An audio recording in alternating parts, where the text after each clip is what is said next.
Olá, este é o curso básico da Confissão de Fé de Westminster e nessa aula estamos no capítulo de número 27, que fala sobre os sacramentos.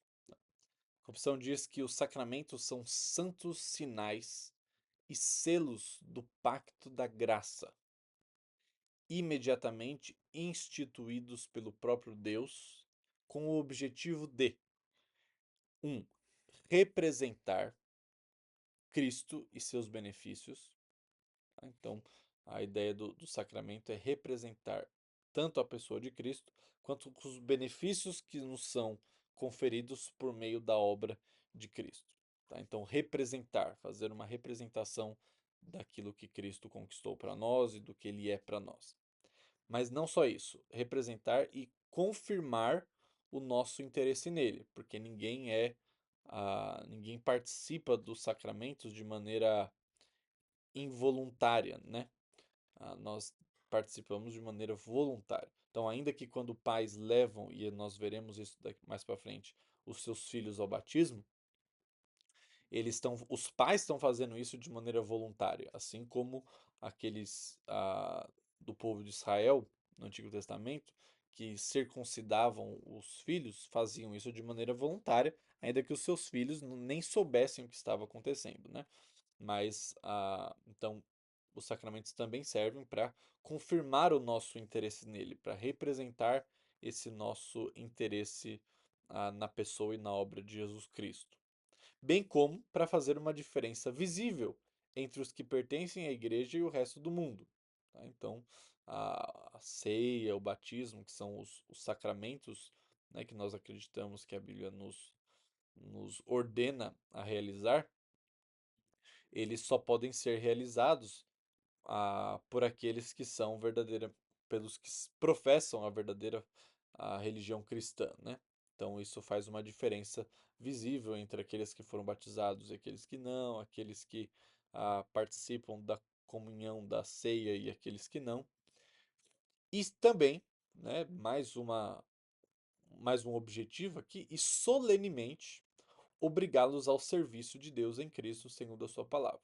Então, o sacramento também serve para nos levar, nos obrigar ao serviço, né? O serviço dentro da igreja, né?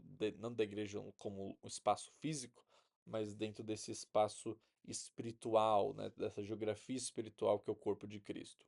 Então, o sacramento serve para isso: representar, confirmar, fazer uma diferença visível e nos obrigar ao serviço. Tá? E o sacramento é esse sinal, tá? Santo, esse selo do pacto da graça. Em todo sacramento há uma relação espiritual e uma união sacramental, né, de onde vem a ideia de sacramento, entre o sinal e a coisa significada. Então há uma relação espiritual entre o sinal da água, que é, que é colocado, né, sobre nossas cabeças, no caso de um presbiteriano, ou no caso de uma outra denominação que entra na água, né? A água tem uma relação espiritual entre o sinal da água e aquilo que ela representa, aquilo que ela significa. Da mesma maneira, o pão e o vinho ou o suco tem essa relação espiritual entre esse sinal e a coisa significada. E por isso os nomes e efeitos de um são atribuídos ao outro. Tá? Então, tem esses versículos aqui para você dar uma olhada nisso. A graça significada nos sacramentos ou por meio deles, quando devidamente usados, não é conferida por qualquer poder neles existente. Então, sacramento é um meio de graça, é um meio de recebermos dos benefícios de Deus que nós não merecemos. Mas essa graça que é significada nos sacramentos, e até por meio deles, não é transmitida, não é conferida por qualquer poder que exista no pão, no vinho, na água, de maneira nenhuma. Nem a eficácia dos sacramentos depende da piedade, depende da santidade ou da intenção de quem os administra. Então vamos supor, né, você foi batizado por um pastor que depois descobriu que ele estava ali numa relação de adultério, que ele estava roubando a igreja ou alguma coisa, algum desastre tão grande desses, né? E demonstrando que não era um cara fiel, não era, às vezes, até nem um cristão, mas isso não prejudica ah, o sacramento em si, né? Isso não invalidou o sacramento por conta de quem o administrou. Mas o sacramento depende da obra do Espírito, tá? Que é sempre fiel e sempre faz o que lhe apraz, né? Mesmo que os meios humanos estejam ah, corrompidos ou distorcidos, o Espírito sempre leva a bom termo a sua intenção. Então, o sacramento depende do Espírito e da palavra da instituição. Ou seja, se a instituição verdadeiramente é uma igreja, porque crê no Evangelho, né, a palavra da instituição torna o sacramento adequado. Agora, pessoas que vêm, por exemplo, de igrejas que não são igrejas, né, que levam esse título, mas que não são, por exemplo, a Universal do Reino de Deus, e elas vêm para a nossa igreja, elas precisam ser não rebatizados, porque nós não consideramos o que foi feito naquela chamada igreja como um batismo, tá? Porque a palavra da instituição não é uma instituição verdadeiramente uma igreja, tá? É uma empresa, é qualquer outra coisa, mas não é uma igreja e, portanto, não é porque quem o administrou estava em pecado ou não era piedoso ou alguma coisa assim, mas porque o próprio ambiente espiritual no qual ela foi batizada não é, na verdade, uma igreja. Portanto, a palavra instituição da instituição está tão corrompida ao ponto de aquilo não poder ser considerado um sacramento de fato. A qual, juntamente com o preceito que autoriza o uso deles, contém uma promessa de benefício aos que dignamente o recebem. Tá? Então, a, existe um benefício para aqueles que participam dos sacramentos, e o próprio Deus autoriza a igreja a administrá-los. Há só dois sacramentos ordenados por Cristo Nosso Senhor no Evangelho: o batismo e a Santa Ceia. Nenhum destes sacramentos deve ser administrado senão pelos ministros da palavra legalmente ordenados. Aqui a confissão ela tem uma preocupação ah, mais de tentar resolver problemas do que explicitamente ser bíblica, né? Nós não percebemos na Bíblia que há essa restrição de que quem deve administrar os sacramentos, né, da ceia, do batismo, seja apenas um ministro, né, um presbítero, um pastor, né?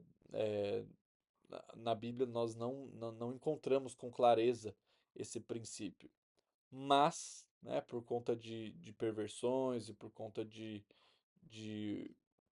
negligências e uma série de outras questões, a confissão achou por bem, a, entendeu que seria melhor, né, o sacramento ser administrado apenas por alguém que foi preparado, que devidamente estudou, que devidamente foi reconhecido como ministro da palavra, e que, portanto, ali tem um papel fundamental, né, na condução da igreja, na administração da igreja, no pastoreio da igreja. Então, ninguém melhor do que o próprio ministro da palavra para administrar um sacramento que também está envolto de palavra, né? Um sacramento que foi ordenado por meio da palavra, tem coisas importantes ali e que aí, por uma questão até de saúde da igreja, a confissão ah, pontua e é algo que nós seguimos, ainda que eu particularmente não veja que exista nenhum versículo bíblico que proíba, né, o fato de de um outro cristão, administrar os sacramentos. Eu ainda acho que é uma boa diretriz, eu ainda acho que é um bom princípio que pode ser seguido. No nosso caso, como nós nos submetemos a essa denominação, né, presbiteriana, nós então seguimos dessa maneira, ainda que eu não veja como um pecado, né, colegas e amigos que são de outras denominações e que, por exemplo, pessoas que levaram outras a Cristo, né, pessoas que não são pastores e que na evangelização ali conduziram alguém a Cristo e então essas pessoas batizaram essas novas convertidas, eu não vejo necessariamente um problema. Acontecer isso, nós que nos submetemos a essa maneira de administração da igreja, de fato há um problema, né? Porque nós não somos obrigados a nos submeter a essa denominação, mas não vejo como um problema ah, bíblico, né? Há pessoas que há sempre um risco, tá? Mas a Bíblia não colocou isso como um impedimento. Tá? Feito esse esclarecimento, a confissão termina dizendo que os sacramentos do Velho Testamento, quanto às coisas espirituais por eles significados e representados, eram em substância os mesmos que do Novo Testamento. Então isso aqui é importante. A gente, nos próximos capítulos, ele tem um capítulo só sobre o batismo e só sobre a ceia. Tá? Então a gente vai ver isso com mais detalhes. Mas esses sacramentos, que são, na verdade, esses sinais visíveis de algo invisível, de uma graça invisível, isso que é um sacramento, né? É um sinal visível de algo invisível, de uma graça invisível. Então, os sacramentos do Velho Testamento, a confissão está dizendo que, em substância, em essência, eles são os mesmos que o Novo Testamento, ainda que na administração ele tenha mudado. Então, por exemplo, a ceia que nós participamos hoje é o correspondente velho testamentário da Páscoa, né? E, e o batismo é um correspondente veterotestamentário da circuncisão.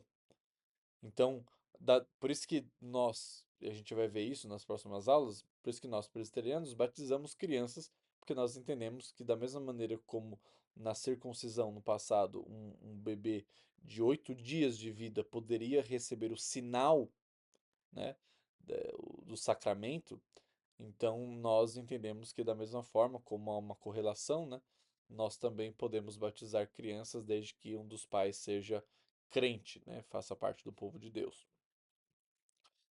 E a Páscoa, então, como o correspondente no Novo Testamento, a ceia do Senhor, mas nós veremos com mais detalhes cada um desses sacramentos. Então não perca os próximos vídeos. Deus abençoe.